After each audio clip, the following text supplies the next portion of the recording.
हमारे स्कूल का canteen manager खुद को प्रिंसिपल का छोटा चेतन समझता था। पैसे छापने के चक्कर में उसने बच्चों की सेहत को मजाक बना रखा था और हमें इंसान तक नहीं समझता था। जब भी हम खाने के बारे में उससे पूछते तो बड़े आराम से कहता था, इसे कॉस्ट कंट्रोल कहते हैं बेटा, चुपचाप खाओ और जिंदा रहो। बड़े होकर जब तुम खुद धंधा करोगे तब तुम्हें मेरी ये बात समझ आएगी और तुम मुझसे आकर थैंक यू बोलोगे। वहाँ का खाना देखकर उल्टी आ जाए। चिकन लेग्स दादी की उम्र से भी बड़े लगते थे और जो मीट बॉल्स ये बेचते थे वो पूरे चर्बी के बने होते थे। एक पीस 8 रुपए का बेचते थे और उसमें इतने मसाले थूक रखते थे कि उस गंदे मीट की बदबू तक नहीं छुप पाती थी। जब हम ये गंदा खाना लेकर उसके पास शिकायत करने गए तो वो उल्टा हम पर ही भड़क गया और कहने लगा, हम सुबह से इतनी मेहनत करके तुम्हें लाजवाब खाना देते हैं और तुम लोग फिर भी नखरे दिखाते हो, शर्म नहीं आती? बस वही मेरा सब्र पूरी तरह से टूट गया। मुझसे और बर्दाश्त नहीं हुआ। मैंने गुस्से में आकर पूरी की पूरी कैंटीन की प्लेट और खाना वहां पलट दिया। मैंने सब बच्चों से कहा, सब लोग इधर देखो, ये लोग खाने के नाम पर हमें गंदा और बेकार मीट खिला रहे हैं। बताओ ये सब खाकर हमारी बॉडी का क्या हाल होगा? मेरी बात सुनते ही एक दोस्त ने कहा, भाई मैं रोज घर जाता हूँ तो मेरा पेट खराब हो जाता है और मेरे पापा मुझे इस बात पर मारते हैं कि मैं होमवर्क से बचने के लिए बीमारी का नाटक कर रहा हूँ। फिर वही मोटा वाला दोस्त आगे आया और बोला, सही बात है भाई, मैं तो पहले सब कुछ बढ़िया खाता था पर जब से यहाँ का खाना खाया है मुझे हर वक्त उल्टी जैसा लगता है और मेरा वजन भी घटने लगा है। वहाँ खड़ी एक गर्ल स्टूडेंट ने भी गुस्से में कहा, हाँ भाई सच में इस गंदे खाने की वजह से तो अब हमारी बॉडी की ग्रोथ और डेवलपमेंट पर भी बुरा असर पड़ रहा है। उसके बाद प्रिंसिपल ने मेरे मम्मी पापा को स्कूल बुला लिया। प्रिंसिपल मेरे पापा के सामने चिल्लाने लगा, जरा अपने बच्चे की हरकतें तो देखो, यहाँ स्कूल में आकर क्या तांडव मचाया है, कोई कानून या संविधान बचा है कि नहीं? तुम लोग अपने बच्चे को घर पर कैसी परवरिश देते हो? मेरी मम्मी रोई जा रही थी, उनसे रहा नहीं गया और उन्होंने रोते हुए प्रिंसिपल को सीधा बोल दिया, हम हर महीने अपने बच्चे के लिए कितना महंगा खाना और कैंटीन का खर्चा देते हैं, आज आप हमें ये गंदा खाना दिखा रहे हो? इतना सुनते ही मेरे पापा का गुस्सा 7वें आसमान पर पहुंच गया। पापा ने गुस्से में अपनी ऐसी घुमाई और वही कैंटीन की एक प्लेट को ठोकर मारकर जमीन पर पटक दिया। पापा ने सीधे उस कैंटीन मैनेजर की आंख में उंगली डालते हुए दहाड़ कर कहा, आज तू मेरे बेटे के सामने बैठकर ये सारा खाना साफ साफ खत्म करेगा, अगर एक दाना भी छूट गया ना तो सीधे एजुकेशन डिपार्टमेंट में मिलेंगे। उसी वक्त मुझे अपना हाई स्कूल का खाना याद आ गया, हमारे स्कूल के कैंटीन के खाने, और इसमें बस इतना ही फर्क था कि हमारा वाला और भी ज्यादा बेकार था। हालत ये थी कि अगर वो खाना किसी कुत्ते को भी डाल दे तो कुत्ता भी सूंघ कर अपना सिर हिला देता और वहां से भाग जाता। मुझे तो वो फ्रोजन चिकन लेग याद है जो मेरी दादी की उम्र का लगता था। खाने से पहले मुझे उसके आगे 3 बार माथा टेकना पड़ता था। एक बार तो एक दोस्त ने वही चिकन लेग का एक टुकड़ा काटा और फूट फूट कर रोने लगा क्योंकि उसे अचानक से बचपन की याद आ गई जब उसकी दादी ने उसके लिए घर पर प्यार से खाना बनाया था। वो फ्लैशबैक अभी खत्म भी नहीं हुआ था कि मेरी दादी वाला किस्सा याद आ गया। मुझे याद है दादी मुझे बोलती थी कि उसने आधा चिकन खुद खाया है और आधा फ्रिज में रख दिया है। अगर आज दादी जिंदा होती तो ये सोचकर बेहोश हो जाती कि उनका बचा हुआ चिकन स्कूल के कैंटीन में पहुंचकर किस हाल में बिखरा पड़ा है। सोचो अगर इस चिकन लेग को एक अंडे के साथ उबाल दिया जाए तो ये लगता है कि दादी की ये मुर्गी और उसका ये पोता पोता अंडा किसी अजीब पत्ते या पतीले में आपस में मिलकर बरसी टोंग टोंग जैसा हाल बना देंगे। ये रेड मीट वाले पोर्क की डिश देखकर तो मेरा फिर से वही हाल हो गया। मैंने जैसे ही वो पोर्क खाया मेरी आंखों से फिर से आंसू निकल आए। सोचो यार मुझे दूध छूटते हुए कितने साल हो गए पर इस स्कूल ने मुझे पिग के मीट में बचपन की दादी की याद दिला दी। मम्मी कहती थी कि बचपन में मुझे जो खाना मिलता था वो दादी खुद प्यार से बनाती थी। मेरे पास एक और किस्सा था जब पापा बाहर गए थे और मेरे लिए वहां से एक बोरा सुअर की खाल यानी एनिमल फीड लाए थे। पापा बड़े प्यार से बोले थे कि बेटा ये तुम्हारे दादी ने तुम्हारे लिए इंपोर्ट की हुई हेल्दी फ्लेक्स भेजी हैं, सुबह सुबह एक कटोरा खाना। मैं भी उसे बड़े मजे से खाता था। पर आज इस कैंटीन के आइटम्स देख लो, ये लोग ककड़ी फ्राइड माहवा, ड्रैगन फ्रूट स्ट्यूड एग्स और स्ट्रॉबेरी मून केक्स बना रहे हैं। ऐसा गंदा खाना देखकर तो लगता है कि अगर ये खाना किसी सुअर को भी खिला दे तो सुअर भी बगावत करके भाग जाएगा। मुझे तो पहले लगता था कि ये कैंटीन वाले अल्केमिस्ट हैं, पर इनका खाना देखकर लगता है इनका दिमाग ही सटक गया है। बाद में मुझे ये भी पता चला कि ये सारी सब्जियां असल में पास वाले फूड फैक्ट्री की ओवर एक्सपायर्ड वेस्ट सब्जियां होती हैं जो एक बड़े से बर्तन में शिष्टाचार, सृष्टि और सृष्टि का नियम के मुताबिक एक साथ उबाल दी जाती हैं। इनका कैंटीन का भी अपना ही अलग रूल था, जो बचेगा वही खाएगा। और मुझे पूछने की जरूरत नहीं है कि मुझे ये कैसे पता चला, क्योंकि खाते खाते अचानक मेरे मुंह में दोबारा वो पैकेट का ट्रेडमार्क आ गया था। चलो अब बात करते हैं कैंटीन की फ्री सूप की। ब्लैक बोर्ड पर बड़े बड़े अक्षरों में लिखा होता था कि आज का free soup seaweed egg drop soup होगा, पर जब मैं करछी लेकर उस बड़े से बर्तन में झांक कर देखता तो वहां ना तो सीवीड होती थी, ना एग ड्रॉप और ना ही अंडा। वो तो बिल्कुल समंदर की गहराई की तरह सन्नाटा और अंधेरा होता था, जिसे देखकर लगता था कि मैं किसी गहराई यानी एबिसल डेप्थ में घुस गया हूँ। अगर कोई नया नया वहां आए तो उसे यही लगेगा कि ये सूप नहीं बल्कि बच्चों के पीने के लिए सीधा गर्म पानी या उबला हुआ प्लेन पानी रखा हुआ है। शायद इस सूप की रेसिपी भी किसी बड़े इंस्टेंट नूडल फैक्ट्री से आती होगी जहां एक अंडा और 10,000 लीटर पानी मिक्स किया जाता होगा। लेकिन हाँ, उस सूप के अंदर भी कभी कभी अजीब चमत्कार हो जाते थे। जैसे वही पुरानी कहानी की तरह मुझे एक बार उसके अंदर भी एक लंबे बाल का टुकड़ा मिल गया। जब मैंने उसे लैडल पर उठाकर देखा तो हंसी के मारे मेरा बुरा हाल हो गया। वो कोई आम बाल नहीं था बल्कि किसी का लंबा और घुमेदार बाल था, जिसे देखकर लगता था कि शायद किसी ने वहां सिल्ली पेपर वाला पर्म करवाया हो। पर अगले ही पल मुझे याद आया कि अरे भाई, हमारे कैंटीन का मुख्य कुक तो एक गंजा बाल्ड इंसान है, फिर ये बाल कहां से आ गया। वहां खड़े खड़े कभी कभी मैं ये भी सोचने लगता था कि स्कूल जो भी करता है उसके पीछे कोई ना कोई गहरा मकसद जरूर होता होगा। अब जैसे मुझे सब्जी के पत्तों के अंदर से वो अजीब सा अजनबी कचरा मिलता है तो उसे खाकर भी मुझे लगता है कि शायद ये हमारी सेहत के लिए ही अच्छा होगा, क्योंकि आखिरकार हमें कैंटीन के इस अजीब सिस्टम के साथ ही जीना सीखना पड़ेगा। अगर खाने की क्वालिटी को जज करना हो तो इस कैंटीन का अपना ही लेवल है। यहाँ सॉफ्ट और च्यूई चीजें कीड़ा होती हैं, हार्ड चीजें स्टील वायर होती हैं, और जब कभी हमें कुछ ऐसा मिलता है जो ना सॉफ्ट होता है ना हार्ड बल्कि खुरदुरा होता है तो हम उसे थूक कर दोस्तों के साथ मिलकर रिसर्च करते हैं। कोई कहता है कि वो बीन पॉड है तो कोई कहता है कि खराब हुआ राइस ग्रेन है, पर सच तो ये है कि वो कॉकरोचेस के अंडे यानी ऊथेका होते हैं। हमारा मोटा दोस्त तो ये तक कहने लगा कि इस कैंटीन के कुक की कुकिंग स्किल्स पक्का किसी बायोलॉजी टीचर ने सिखाई होगी, जहां सेल्फ स्टडी बायोलॉजी और लर्निंग थ्रू फूड की ऐसी गजब की एकेडमिक वाइब्स मिलती हैं कि अगर हम सदियों पहले होते तो इंसेक्ट्स क्रॉनिकल्स का राइटर पक्का हमारा ही स्कूलमेट होता। वैसे ऐसी हरकतों के खिलाफ हमने पहले भी कई बार कंप्लेंट बॉक्स में शिकायतें डाली थी, पर कैंटीन मैनेजर तो सीधा प्रिंसिपल का रिश्तेदार निकला, इसलिए सारी शिकायतें बस एक ढेर बनकर रह जाती थी। पर जब बात हद से बढ़ गई तो प्रिंसिपल ने सोचा कि दो चीजें करनी चाहिए। पहले तो ओपिनियन बॉक्स पर स्ट्रिक्ट कंट्रोल रखा और फिर स्कूल असेंबली में लंबी लंबी भाषणबाजी शुरू कर दी। स्टेज पर खड़े होकर चिल्लाने लगा कि तुम सभी बच्चे बहुत बिगड़ गए हो, और पुराने जमाने का रोना रोते हुए बोला कि हमने तो सिर्फ नमक और सूखी रोटी खाकर पढ़ाई की थी, क्योंकि हार्ड वर्क पेज ऑफ और वही तुम्हें बड़ा इंसान बनाएगा। उसके बाद हाल ये हो गया कि जो बच्चे हॉस्टल में रहते थे उन्होंने कैंटीन का खाना छोड़ दिया। हम या तो बाहर जाकर अपना खाना ढूंढते या फिर जो बच्चे डे स्कॉलर थे उनसे चुपके से खाना पैक करवाकर मंगवाते थे। पर उस कैंटीन मैनेजर ने भी गद्दारी की हाइट कर दी। उसने फूड हाइजीन का बहाना बनाकर स्कूल के गेट पर लगने वाले सारे बाहर के ठेले वालों को भगा दिया, और जो बच्चे टिफिन लाते थे उनके बैग्स चेक करके सब कुछ जब्त करना शुरू कर दिया। वो कैंटीन मैनेजर हमें बाहर का खाना खाते देखकर और भी भड़क गया। उसने हाथ में नूडल्स का पैकेट लेकर चिल्लाना शुरू कर दिया कि क्या तुम लोग इसको स्ट्रीट फूड समझते हो? कैंटीन में इतना शानदार खाना मिल रहा है, उसको छोड़कर तुम लोग ये कचरा और जंक फूड खा रहे हो। वो सबको ये दिखाने के लिए कि बाहर का खाना कितना खराब होता है, खुद वही नूडल्स मुंह में थूक कर खाने लगा। उसे लगा कि खराब निकलेगा, पर जैसे ही उसने खाया उसका टेस्ट इतना बढ़िया लगा कि वो शॉक हो गया। हालांकि अपनी अकड़ बचाने के लिए उसने तुरंत वहां के ठेले वाले पर उंगली उठा दी और बोला कि देखा, टेस्ट थोड़ा ठीक भी हो पर ये साफ थोड़ी है, इसकी सब्जियां जरूर गंदी और पेस्टिसाइड्स वाली होंगी। तभी वहां वो ठेले वाला किसान साइकिल पर ताजी सब्जियां लेकर आ गया और गुस्से में बोल पड़ा, हम कोई पेस्टिसाइड्स नहीं छिड़कते, ये सारी सब्जियां आज सुबह ही खेत से तोड़कर लाया हूँ। ये सुनकर मैनेजर और भी ज्यादा गुस्सा हो गया और वहां से डरकर भाग खड़ा हुआ। लेकिन हमारी किस्मत देखो, कैंटीन के बंद होने और बाहर के ठेले हटाने की वजह से हमें मजबूर होकर आधे महीने तक सिर्फ मैगी यानी इंस्टेंट नूडल्स खाने पड़े। हालत ये हो गई थी कि सपने में भी वही नूडल्स दिखते थे, और अब तो हालत ये है कि मैगी का नाम सुनते ही उल्टी जैसी आने लगती है। एक रात तो मैं हॉस्टल के बेड पर भूख से तड़प रहा था और मेरे पेट में एसिड रिफ्लक्स की वजह से ऐसी जलन हो रही थी कि नींद आना तो दूर, सांस लेना भी मुश्किल हो गया था। रात के 2 बजे पेट की भूख से मेरा बुरा हाल था और मुंह में बस वही मम्मी के बनाए हुए पोर्क और फ्राइड राइस का स्वाद घूम रहा था। हालत ये थी कि मेरी लार से कंबल पूरा गीजा हो चुका था। मुझसे अब और बर्दाश्त नहीं हुआ। मैंने सोचा भाड़ में जाए सब, जिंदा रहना है या भूख से मरना है। मैंने अपने बाकी के 3 रूमीज को जगाया जो वहां सोए नहीं थे, बल्कि मेरे प्लान की बात सुनते ही उनकी भी आंखों में अजीब सी आग जल उठी। हमने प्लान बनाया कि हम तीनों रूम के अंदर ही रुककर वार्डन की चेकिंग संभालेंगे, जबकि बाकी के 2 दोस्तों के साथ मैं चुपके से खाना ढूंढने निकल जाऊंगा। हम तीनों ने एक दूसरे का हाथ पकड़कर कसम खाई और रात के 11 बजे के बाद स्टील्थ मोड में दीवार फांदकर छिपते छिपते स्मॉल स्ट्रीट मार्केट पहुंच गए। वहां का नजारा देखकर दिल और बैठ गया। पहले वहां कितने सारे ठेले वाले हुआ करते थे, पर कैंटीन वाले की हरकत की वजह से एक भी दुकान खुली नहीं थी। मेरा एक दोस्त तो सड़क पर ही बैठ गया और एक खाली प्लास्टिक बैग को मुंह से लगाकर बस डक नूडल्स की खुशबू सूंघ रहा था। तभी हमें एक और दोस्त एक कचरे के डब्बे के पास दिखा, जहां एक कैट और वो दोस्ती में आपस में कंपटीशन कर रहे थे कि कचरे में क्या मिलेगा। हम आगे बढ़े ही थे कि रास्ते में अचानक हमें हमारे स्कूल के स्ट्रिक्ट क्लास टीचर यानी बैंड मैनेजर टाइप के टीचर दिख गए, जिन्होंने हमें बिना देरी के वहीं पहले रास्ते में ही धर लिया और घसीट कर पास की सुनसान झाड़ियों में ले जाकर डांटने लगे कि भालू की तरह रात को सड़क पर क्या कर रहे हो, फिर से चुपके से गेम पार्लर या इंटरनेट कैफे जा रहे हो क्या? जब सिक्योरिटी वालों ने पकड़ा तो ऐसा लगा कि हम किसी जेल के अंदर हैं। हमारे स्कूल में स्ट्रिक्ट क्लोज्ड कैंपस सिस्टम था, जहां 1 महीने बाद ही घर जाने की की इजाजत मिलती थी। ऊपर से स्कूल इतना सुनसान जगह पर था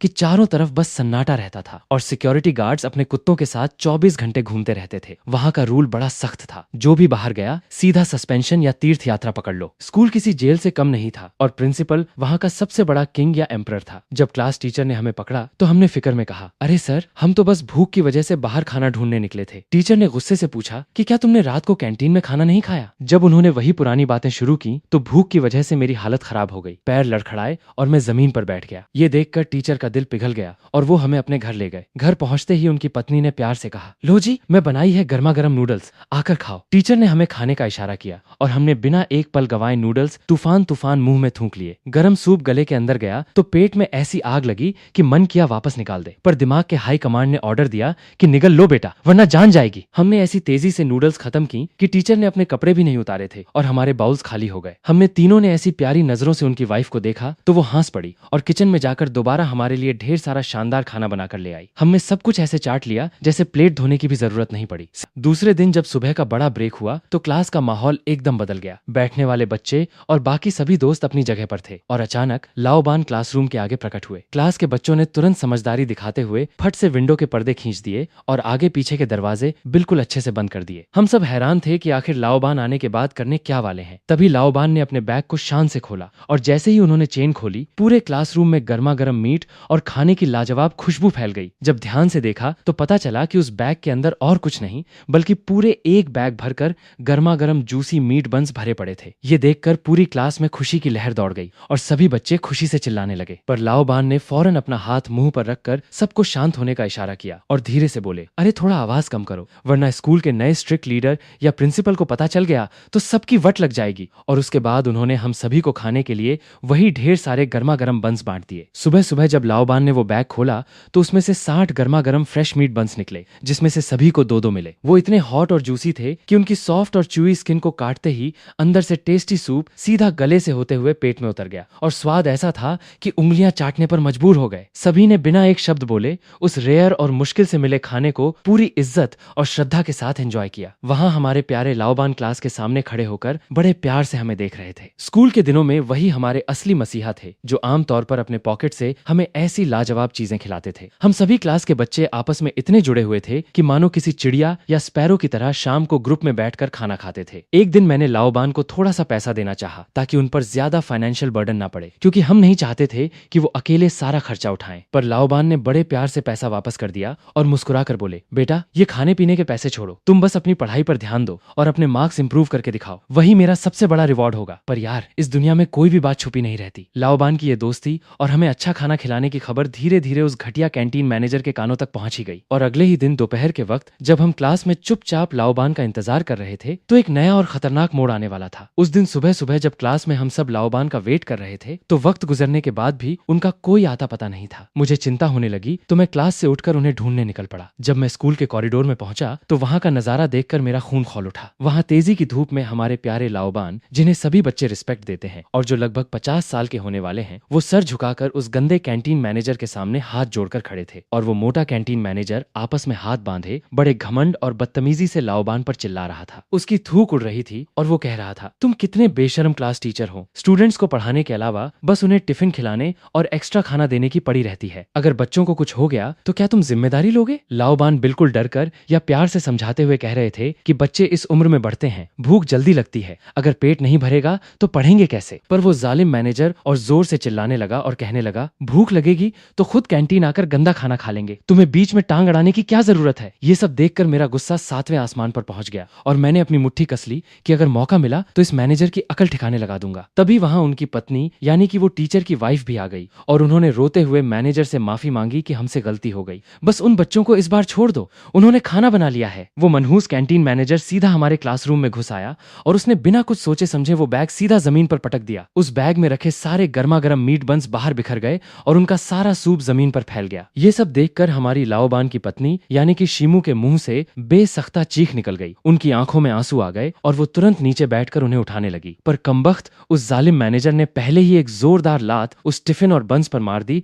और गुस्से से चिल्लाने लगा, तुम्हें खाने का शौक चढ़ा है, लो अब खाओ इसे जमीन पर। ये सब देखकर मेरा खून खौलता हुआ पानी बन गया। मुझसे और बर्दाश्त नहीं हुआ। मैंने गुस्से में दहाड़कर उस मैनेजर से कहा, तू ये क्या बदतमीजी कर रहा है? हमारे टीचर और शिमू के साथ ऐसी हरकत करने की तेरी हिम्मत कैसे हुई? तू बहुत बड़ा घटिया इंसान है। मेरा गुस्सा देखकर वो मैनेजर और उछलने लगा, अपने गाल पर थप्पड़ मारने का इशारा करके बोलने लगा, अच्छा मैं खराब हूं तो मार ले मुझे, देखता हूं तू मेरा क्या उखाड़ लेता है। मैं आगे बढ़कर उसे मारने ही वाला था कि लाओबान और शिमू ने मुझे पीछे से कसकर पकड़ लिया। मैं गुस्से में आपस में हाथ पैर पटक रहा था, पर वो मुझे रोके हुए थे। वो मोटा मैनेजर गंदे स्माइल के साथ बोला, वाह रे तेरा स्टूडेंट बिल्कुल तेरे जैसा ही अकड़ वाला है। जब उसने मेरे लाओबान को और ज्यादा सुनाना शुरू किया तो लाओबान अपना सब कुछ भूलकर बस हाथ जोड़कर उसके आगे गिड़गिड़ाने लगे कि वो बच्चा है, उससे गलती हो गई, उसे छोड़ दो। जब शिमू ने मुझे रोका और कहा कि फखर है मुझे, मैं ऐसी बदतमीजी दोबारा नहीं होने दूंगी, ये आखिरी बार है, तो मेरा गुस्सा और भी ज्यादा भड़क गया। मैंने उनसे कहा कि हम ऐसे कैसे चुप बैठे रहें, वो मैनेजर हम पर ज्यादती कर रहा है। तभी शिमू ने रोते हुए मुझे समझाया और बोली, बेटा तू नहीं समझता, उस कैंटीन मैनेजर के पीछे सीधा प्रिंसिपल का हाथ है, हम उनसे नहीं जीत सकते। मैंने कहा कि अगर हम नहीं जीत सकते तो क्या हम बस यूं ही जुल्म सहते रहें? तब शिमू ने मेरे कंधे पर हाथ रखा और प्यार से बोली, तेरा क्लास टीचर यानी लाओबान बस कुछ ही दिनों में रिटायर होने वाला है,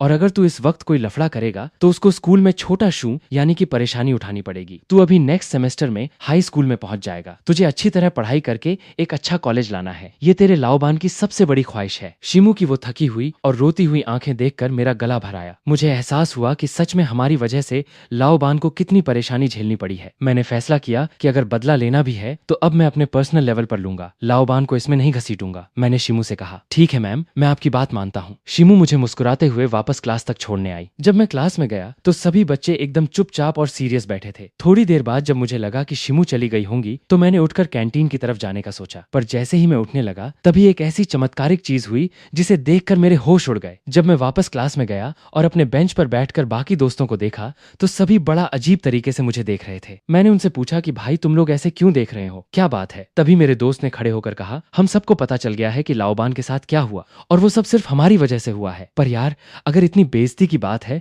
तो ये सारी आफत हम सबको मिलकर उठानी चाहिए, सिर्फ एक अकेला इंसान हीरो बनने की कोशिश क्यों करे? इतना सुनना था कि पूरी क्लास में एक आवाज गूंज उठी, सही बात है, इस बार कोई पीछे नहीं हटेगा, हम सब साथ हैं, इस बार उस कैंटीन वाले को नहीं छोड़ेंगे। उसी पल मेरे अंदर एक ऐसी आग भड़की कि मानो पूरा खून खुल उठा। मुझे लगा कि अब दुनिया इधर की उधर हो जाए, पर हम ये जुल्म और बर्दाश्त नहीं करेंगे। मैंने गुस्से में जोर से चिल्लाते हुए कहा, भाड़ में जाए सब, हम आज जाकर उस कैंटीन की वॉट लगा देंगे। मेरी ये बात सुनते ही पूरी क्लास जोश में खड़ी हो गई और सभी बच्चे एक साथ गुस्से में कैंटीन की तरफ दौड़ पड़े। दोपहर का वक्त था और कैंटीन में कुछ बच्चे खाना खा रहे थे, पर जैसे ही हम सभी वहां धमाल मचाते हुए घुसे तो सभी बच्चे हैरान होकर हमें देखने लगे। कैंटीन की वही पुरानी हालत थी, वही गंदे ग्रीन वेजिटेबल्स और अजीब खाना। वहां खड़ी आंटी अपने पुराने अंदाज में हंस रही थी और किसी और चीज की बातें कर रही थी। पर इस बार हम बदला लेने के लिए पूरी तरह तैयार थे और अगला किस्सा सच में कमाल का होने वाला था। कैंटीन के अंदर का सीन एकदम अजीब चल रहा था। वो आंटी बिना मास्क के और बिना किसी परवाह के बस चिल्लाए जा रही थी और उनके मुंह से थूक के छींटे लगातार उड़ रहे थे। मैं वहां चुपचाप खड़ा होकर बस यही सोच रहा था कि आखिर इस आंटी को कब समझ आएगा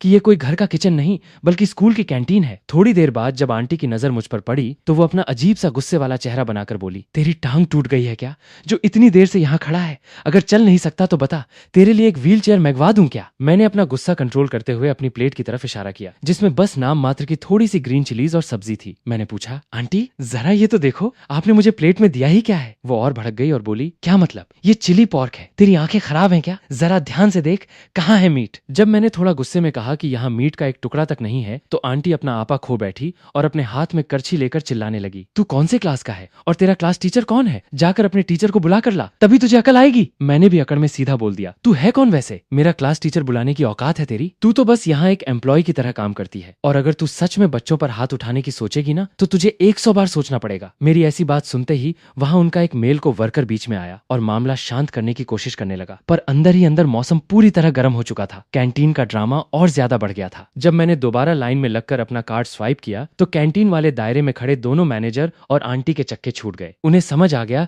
कि मामला थोड़ा गड़बड़ है तो वो गुस्से और चिंतित होकर पूछने लगे कि तुझे अभी और क्या चाहिए, तू चाहता क्या है? मैंने बड़े आराम से और सीधे शब्दों में कहा, मुझे खाना खाना है। और क्या करूंगा? मैनेजर बोला कि तू तो पहले ही एक प्लेट ले चुका है ना। मैंने तबाही मचाते हुए कहा, मेरा जितना दिल करेगा मैं उतना लूंगा, तुझसे मतलब? वो बड़ा गुस्सा हुआ, ऐसी दांत लगाई और दांत पीसकर मुझे दोबारा एक और प्लेट थमा दी। पर इस बार मैंने भी ठान लिया था कि मैं पीछे नहीं हटूंगा। जब मैंने तीसरा प्लेट मंगवाकर अपना कार्ड दोबारा स्वाइप किया तो उन्हें समझ आ गया कि मैं यहाँ अकेले रुकने वाला नहीं हूँ। तभी मैनेजर ने आंटी को आंखों से इशारा किया और आंटी चुपके से पीछे रास्ते की तरफ भाग गई। मैं वहां जोर से चिल्लाकर बोल पड़ा, आंटी सुनो, मुझे और खाना चाहिए, वही चिली पोर्क। इतना सुनते ही वो मोटा मैनेजर अपना आपा खो बैठा और आगे आकर चिल्लाने लगा, BSDK, मैं तेरा ये सब नाटक बहुत देर से बर्दाश्त कर रहा हूँ। पर तभी पीछे से वही आंटी कैंटीन के मेन मैनेजर को अपने साथ लेकर वहां दौड़ते हुए आ गई और मैनेजर को बोलने लगी, देखो देखो, यही लड़का है जो रोज यहाँ आकर नखरे करता है और हंगामा मचाता है। मैनेजर ने मुझे गुस्से से देखा और बोला, साले तू फिर से आ गया? तू आखिर चाहता क्या है? यहाँ खाने आया है या कुछ और करने? मैंने भी मुस्कुराकर जवाब दिया, कैंटीन में खाने के अलावा और क्या ही करूंगा,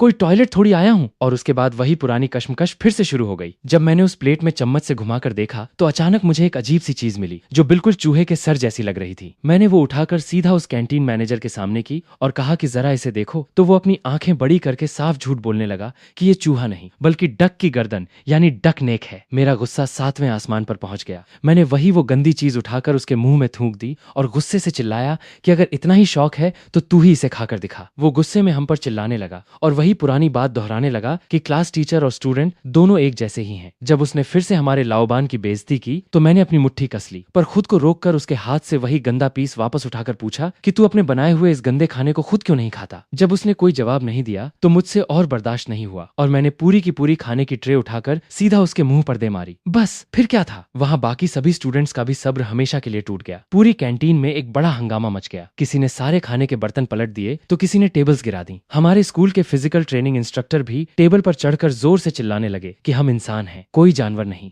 और अब ये सब और बर्दाश्त नहीं होगा। ये देखकर बाकी क्लासरूम्स के बच्चे भी बाहर आ गए और सबने मिलकर सारी प्लेट्स खिड़की के बाहर फेंक दी और इस तरह पूरी कैंटीन को हमने पूरी तरह तबाह कर दिया। जब सभी स्टूडेंट्स का सब्र टूट चुका था तो किसी ने भी पीछे मुड़कर नहीं देखा। कैंटीन की विंडो को पूरी तरह से तोड़ फोड़ कर छीछिदार कर दिया गया था। वहां का नजारा देखने लायक था। हार्मोन से भरे उस दौर में जब सारे पुराने गुस्से और दलदल एक साथ बाहर आए तो पूरी कैंटीन में प्लेट प्लेट और कटोरी कटोरी हवा में उड़ने लगी। वो मक्कार, आंटी और कैंटीन के बाकी स्टाफ को समझ आ गया कि अब बच्चे रुकने वाले नहीं हैं, इसलिए वो सब अपनी जान बचाने के लिए ऐसे भागे जैसे खरगोश यानी रैबिट भागता है। हमने पूरी तरह से कैंटीन पर कब्जा कर लिया था। कहीं बर्तन फेंके जा रहे थे तो कहीं चूल्हे और स्टोव तोड़ दिए गए थे और पूरी कैंटीन का बंटाढार हो चुका था। मेरा गुस्सा इतना हाई था कि जब वो मोटा कैंटीन मैनेजर सामने आया तो मैंने उसे एक ही थप्पड़ में जमीन पर गिरा दिया। वो जमीन पर गिरकर गुस्से से चिल्लाने लगा कि तुमने ये क्या किया, मेरे साथ बगावत कर दी, मैं तुम्हारी पूरी फैमिली को परेशान कर दूंगा। पर मैंने उसकी एक नहीं सुनी। उसका कॉलर पकड़कर उसके फैट फेस पर एक के बाद एक कई थप्पड़ जड़ दिए। 16 साल की उम्र में फिजिकल पावर और एनर्जी अपने पीक पर थी, इसलिए वो मेरे सामने बिल्कुल बेअसर साबित हुआ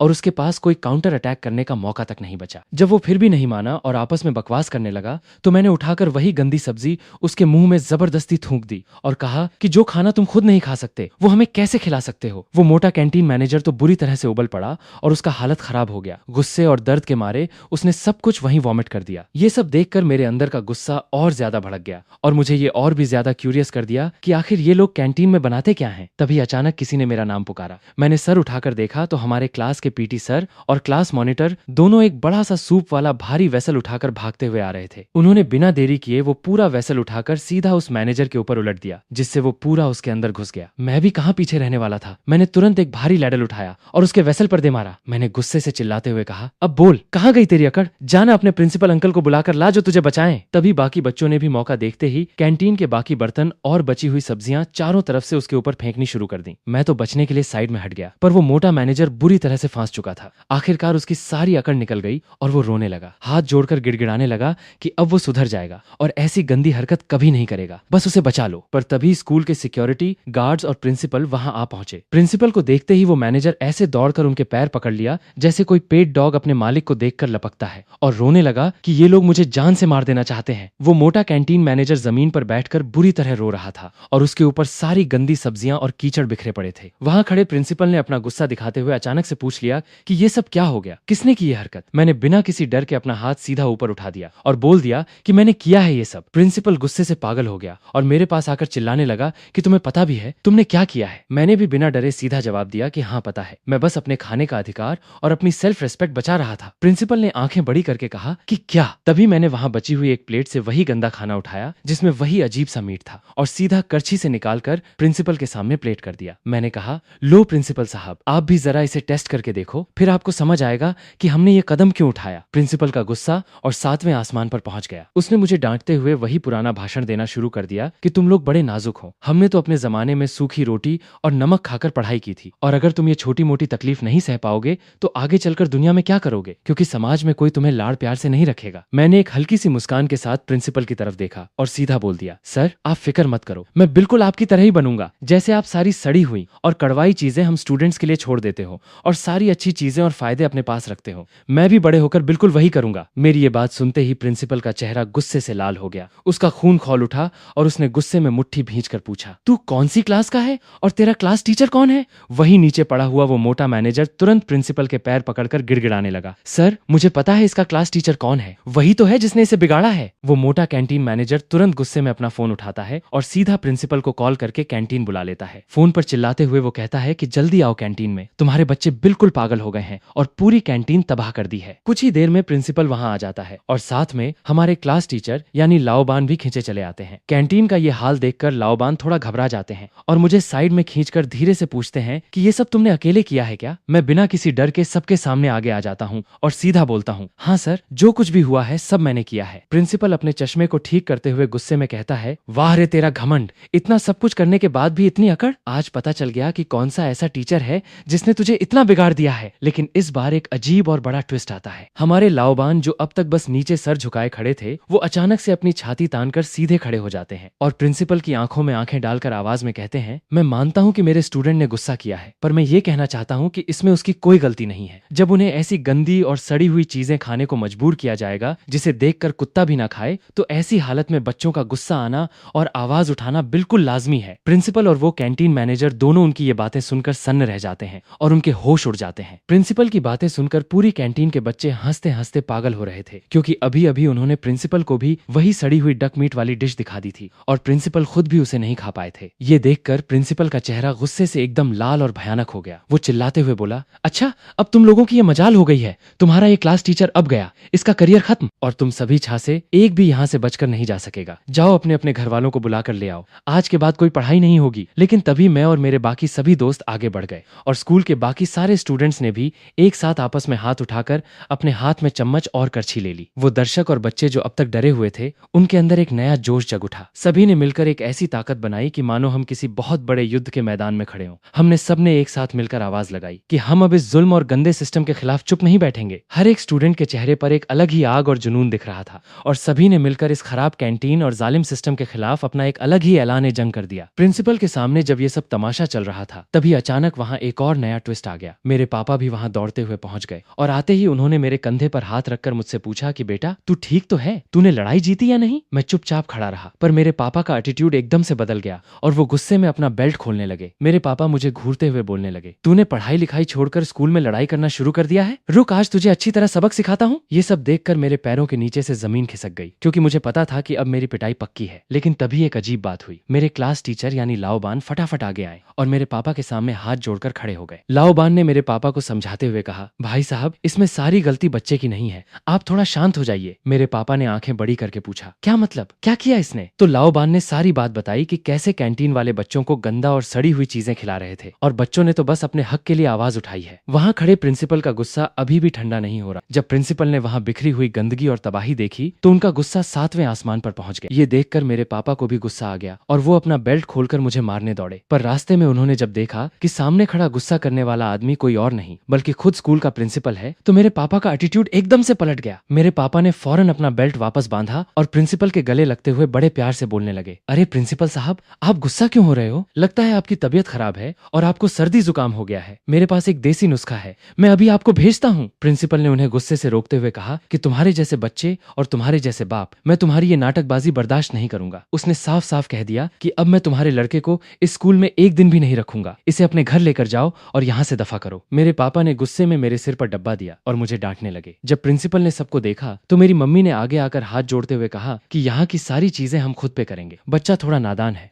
आप इनकी बातों को दिल पर मत लो। लेकिन प्रिंसिपल ने हाथ उठाकर मम्मी की बात बीच में ही काट दी। मैं अपना गला अकड़कर खड़ा हो गया और बोला कि मैं माफी नहीं मांगूंगा, क्योंकि इन्होंने हमें खाने के नाम पर सिर्फ कचरा और गार्बेज दिया है। ये सुनकर मेरे पापा को और ज्यादा गुस्सा आ गया और वो चिल्लाने लगे कि इतनी बदतमीजी क्यों कर रहा है। तभी मेरी मम्मी ने गुस्से में आकर वही गंदी सब्जी और डिश की तरफ इशारा किया और पापा से कहा कि इतना ही शौक है तो खुद टेस्ट करके देखो, तब पता चलेगा कि ये तुम्हारे घर के खाने से भी ज्यादा घटिया और खराब है। मैंने तुरंत वही पुरानी माउस हेड डकनेक वाली करछी उठाकर पापा और मम्मी के सामने कर दी। उसे देखते ही मेरे पापा और मम्मी दोनों को उल्टी जैसी आने लगी। पापा शौक हो गए कि हम ऐसी हालत में 1 महीने का 1000 रुपए का मेस बिल भरकर ऐसा खाना खाने को मजबूर है। तब पापा को समझ आया कि मैंने पहले जब घर पर इसकी शिकायत की थी थी तो उन्होंने मुझे बस स्कूल से भागने का बहाना समझा था। फिर मैंने सभी को अपने साथ कैंटीन के अंदर चलने को कहा। वहाँ मोटा मैनेजर और प्रिंसिपल डर गए और सफाई देने लगे कि अगर खाना पसंद नहीं आया तो दिल पर मत लो। तभी वहाँ ढेर सारे बच्चों के पेरेंट्स भी पहुंच गए और सभी ने देख लिया कि कैंटीन में कितना बड़ा घोटाला चल रहा है। जब सभी बच्चे और पेरेंट्स कैंटीन में इकट्ठे हो गए तो आगे का सीन देखकर सबके होश उड़ गए। कैंटीन के काउंटर्स पर वो गंदी और सड़ी हुई सब्जियां पड़ी थीं। एक प्लेट में ब्लैक ब्लैक सीमेंट जैसी बैंगन की खिचड़ी थी तो दूसरी प्लेट में कीड़ों से भरी हुई ग्रीन चिलीज और बीन्स थीं, जिसमें साफ साफ वर्म होल्स दिख रहे थे। जब पेरेंट्स ने ये सब देखा तो एक पेरेंट ने गुस्से से उस प्लेट की तरफ उंगली उठाते हुए कहा, ये बताओ इसमें और ड्राई सीवेज टैंक में क्या फर्क है। तभी वही आंटी आकर अजीब सा बहाना देने लगी, पर वहां खड़े बच्चों के बाप और मदर्स का गुस्सा आसमान छूने लगा। मेरे पापा ने गुस्से में आगे बढ़कर उस सब्जी को हाथ से उठाया और मैनेजर के सामने फेंकते हुए कहा, तुम्हारा दिमाग खराब है क्या? एक महीने का 1,000 रुपए का मेस फी हम किस लिए देते हैं? क्या बच्चों को ये कचरा खिलाने के लिए? जब वहां मायूस और गुस्से में भरे बाकी पेरेंट्स ने अपने बच्चों की ये हालत देखी तो उनका सब्र भी टूट गया। सारे पेरेंट्स और बच्चे एक साथ आगे बढ़ाए और आवाज उठाने लगे कि ये बिल्कुल अन्याय है और अब ये सब और बर्दाश्त नहीं किया जाएगा। वहां खड़े एक स्टूडेंट का गुस्सा देखकर उसकी मम्मी दौड़कर आई और वो स्टूडेंट अपनी मम्मी के गले लगकर रोते हुए बोला कि माँ, मैं यहाँ ना तो ठीक से सो पाता हूँ और ना पेट भरकर खा पाता हूँ, मुझे घर का बना हुआ खाना खाना है। उसकी ये बात सुनकर वहां खड़ी हर एक माँ की आंखें भर आईं और सभी का दिल पिघल गया। जब कैंटीन का वो सड़ा हुआ खाना और कचरा मेरे पापा के सामने आया तो उनका गुस्सा 7वें आसमान पर पहुंच गया। मेरे पापा ने गुस्से में आगे बढ़कर कैंटीन मैनेजर की कॉलर पकड़ ली और कहा, BSDK, तू इतना बड़ा घोटाला कर रहा है? एक महीने का 1,000 रुपए का मेस बिल वसूलने के बाद भी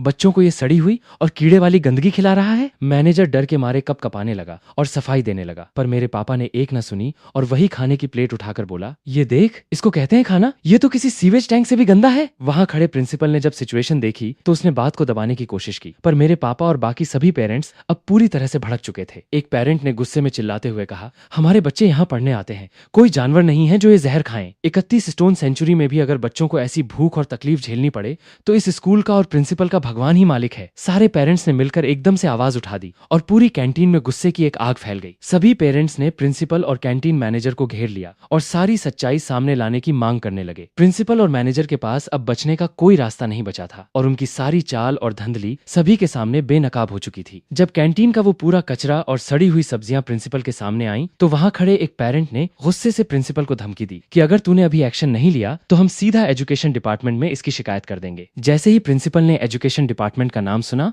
उसके होश उड़ गए और उसका चेहरा बिल्कुल पीला पड़ गया। वो अपनी सारी अकड़ भूलकर हाथ जोड़ते हुए गिड़गिड़ाने लगा और बोला कि ये सब उसकी ही गलती है, वो अभी इस मैनेजर को निकाल देता है और आगे से ऐसा कभी नहीं होगा। लेकिन वहां खड़ी एक स्टूडेंट की मम्मी ने गुस्से में कहा कि अब सफाई देने से क्या फायदा, तुमने ही तो कहा था कि बच्चों को थोड़ा चट यानी कड़ी मेहनत करनी चाहिए, तो अब खुद इस खाने को चख कर दिखाओ। इतना सुनते ही हमारे फिजिकल ट्रेनिंग इंस्ट्रक्टर ने फौरन जमीन से साफ की हुई एक अजीब और गंदी प्लेट प्रिंसिपल के सामने लाकर रख दी। प्रिंसिपल डरते हुए और घबराते हुए चॉपस्टिक से एक टुकड़ा उठाता है और मुंह में डालकर चबाने लगता है, पर वो चबाए कैसे? वो तो असल में एक पुरानी गंदी क्लीनिंग क्लॉथ यानी पोंछा निकलती है। ये देखकर सारे बच्चे हंस हंस कर पागल हो जाते हैं। आखिरकार सभी पेरेंट्स ने मिलकर एजुकेशन बोर्ड में एक ऑफिशियल शिकायत दर्ज कर दी। ऊपर के बड़े ऑफिसर्स ने इस मामले पर सख्त एक्शन लेते हुए एक इन्वेस्टिगेशन टीम बैठाई जिसमें प्रिंसिपल का पूरा घोटाला और पैसों की हेराफेरी पकड़ी गई और उस करप्ट प्रिंसिपल को तुरंत उसकी पोस्ट से हटाकर हमेशा के लिए बर्खास्त कर दिया गया। उसके बाद वो पुराना करप्ट प्रिंसिपल अपने दौर में किए गए घोटालों और अपराधों की वजह से पकड़ा गया और उसे तुरंत उसकी पोस्ट से हटा दिया गया। वहीं उसके बाद स्कूल में एक नया प्रिंसिपल आया जिसने आते ही सबसे पहला काम कैंटीन को पूरी तरह से सुधारने का किया। उसने कैंटीन के सभी काउंटर्स को अलग अलग डीलर्स में बांट दिया ताकि वो आपस में कम्पीट करें और बच्चों को अच्छा खाना मिल सके। साथ ही ये भी रूल बनाया गया कि जो डीलर लगातार 2 बार खराब परफॉर्मेंस देगा उसे हमेशा के लिए हटा दिया जाएगा। इस नए बदलाव से स्कूल की मेस और खाने की क्वालिटी में बहुत बड़ा सुधार आया। वहाँ के एक फ्लोर पर मिलने वाली कैंटोनीज डिशेज अब बेहद टेस्टी और अफोर्डेबल दामों में मिलने लगी। जहाँ पहले 50 स्टूडेंट्स को फ्री हर्बल जेली भी मिलती थी, वहीं आंटी अब और भी प्यार से सभी को किंजाई कहकर बुलाती थी। हालांकि इस पूरे किस्से में एक छोटी सी कमी ये रह गई कि हमारे लाओबान का छोटा सा क्लासरूम किचन अब बेकार हो गया था, क्योंकि अब सभी स्टूडेंट्स कैंटीन का अच्छा खाना एंजॉय करने लगे थे। लेकिन इस पूरी घटना ने हमारी पूरी क्लास को हमेशा के लिए एक दूसरे के बेहद करीब ला दिया। आज भी सभी दोस्त आपस में जुड़े हुए हैं और साल बीतने के बाद भी जब सभी पुराने स्टूडेंट्स स्कूल वापस आते हैं और लाओबान से मिलते हैं तो लाओबान गर्व से कहते हैं, तुम सब मेरी जिंदगी के सबसे बहादुर बच्चे थे।